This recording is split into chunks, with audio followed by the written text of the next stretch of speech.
Veliki pozdrav, dragi gledalci. Odavno nismo snimali ovako klip, znači da pričamo, da razgovaramo i tako. Ja volim da delimo mišljenja i to. Znači to je nešto najlepše što možemo raditi na YouTube-u. Pored svih zanimljivosti koje su oko nas. Znači evo vidite ovaj kačket, baš je lep. Nadam se da ne vređamo neke druge ljude koji su drugačije politički opredeljeni. Ali što sam ja to da kažem, ja sam ovako stavio ovaj kačket, šalim se, mi nismo za pups, taman posla. Ja nisam politički opredeljen, ali sam nešto teo da kažem u vezi politike. Ovaj klip što sam ja snimao, to je bio fazon neki, na primjer neka šala, neka izjava, tako razumete? To je bila šala, u momentu, nasmeju se ljudi, to tako.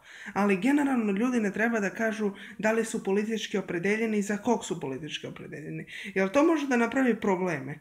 Čoveka ne gledaš kad ti kaže da li je politički opredeljen, da li je dobar, da li je loš, već da li je tvoj, znači da li je na tvojoj strani, da li je tvoj suprotnik, razumeš? I tako nastane i svađa, i zabuna, i zbrka, i znači nije to kako treba.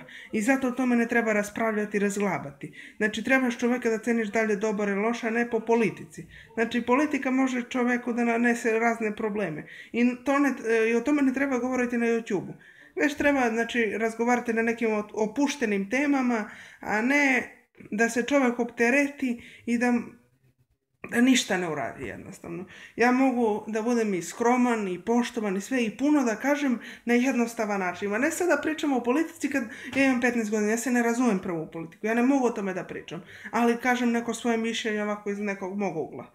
Nadam se da ste me razumeli. Ja sam gledao uvijek da govorim nešto na moj način, znači o dobroti, o svemu, o poštovanju i ja sam to uvijek radio na jednostavan način i ko je bio pametan, ko je bio što se kaže malo kefala, malo mozga, on je sve to razumete. Ja nisam bio nikad prepotentan čovjek.